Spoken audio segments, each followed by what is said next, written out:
But Prime Minister Narendra Modi is currently interacting with startup CEOs from the space sector, and we would like to cut across to that very speech. The best space policies in the world.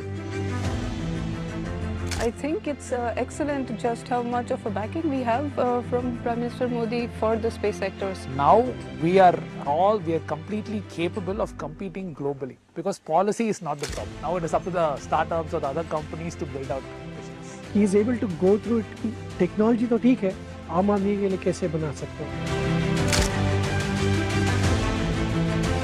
आपने एक नए क्षेत्र में साहस दिखाया है। सबसे बड़ी बात है कि आपने सरकार की बात पे भरोसा किया। मेरा एक मत रहा कि जो भी हम निर्णय करें हम उसमें कंसिस्टेंट रहे, हम बार बार उसमें बदलाव न करें, ताकि कोई भी रिस्क लेना चाहता है तो उसको भरोसा रहे कि भाई ठीक है, मेरी गलती के कारण कुछ गड़बड़ होगा तो ठीक है, लेकिन कोई मेरा हाथ नहीं छोड़ देगा। और ये विश्वास पैदा करने का हमारा प्रयास है। India first space tech unicorn.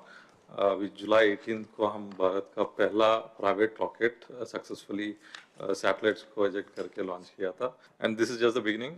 Generally we say that just warm up for Skyroot. अभी शुरुआत है एंड नेक्स्ट ईयर मिड तक हम एक लॉन्च पर मंथ हम कर रहे हैं। And also like thanks to you sir for opening up the sector. 3 factory बन चुका है, एक रॉकेट पर मंथ का कैपेसिटी है already. And this is just the beginning. अभी फ्यूचर ड्रीम है कि एक लॉन्च पर वीक करना है और सेवरल लॉन्चेस पर डे। एक ऐसा इंजन बनाया जो दुनिया का सबसे आधुनिक इंजनों में से आता है।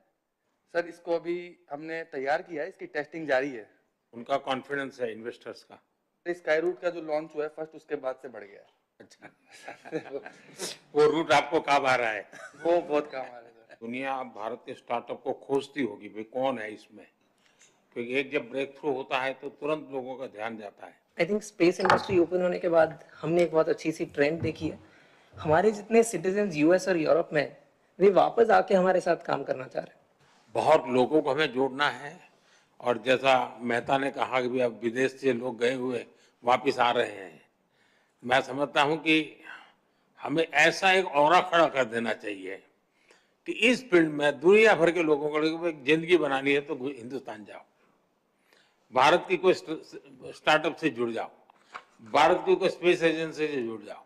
मैं पक्का मानता हूं जी, पूरा टैलेंट पूल जो है एक मैग्नेट की तरह आपके कारण हम खींच सकते हैं, और वो हमारी एक बहुत बड़ी ताकत बन सकता है। हमारा विजन है कि नेक्स्ट 18 मंथ्स में हम ग्लोबल ग्राउंड स्टेशन नेटवर्क लगाना चाहते हैं। हम जो सैटेलाइट्स का इंजन होता है, जो सैटेलाइट को एक जगह से दूसरा जगह ले जाता है स्पेस में, 5 साल या 15 साल तक ले जाता है सैटेलाइट्स को, वो इंजन्स बनाते हैं सर। ग्लोबली बहुत अच्छा ट्रैक्शन मिला है। एंड ये भी आपका एफर्ट भी इसमें बहुत है सर, कि इंडिया का कंपनीज अभी एक्सपोर्ट करने के लिए गवर्नमेंट का सपोर्ट है। कॉस्ट में हम बहुत कॉम्पिटिटिव है, टैलेंट में तो कोई प्रश्न ही नहीं उठता है, और रिस्क टेकिंग कैपेसिटी हमारे देश के लोगों की वैसे भी ज्यादा होती है, और उसके कारण हम बहुत तेजी से अपनी जगह बना सकते हैं। This robotic spacecraft will go to space, physically capture the dead satellite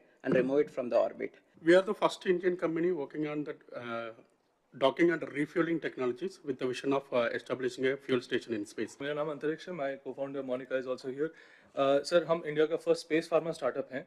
हम ऐसे सैटेलाइट्स बना रहे हैं जो स्पेस में जाके फार्मास्यूटिकल्स मैन्युफैक्चर कर सके और उसे वापस ले आ सके अंतरिक्ष से। आपका नाम अंतरिक्ष रखा क्या? आपके परिवार के लोग इसमें थे पहले से? जी सर, मेरी नहीं मेरी मम्मी ने रखा था सर।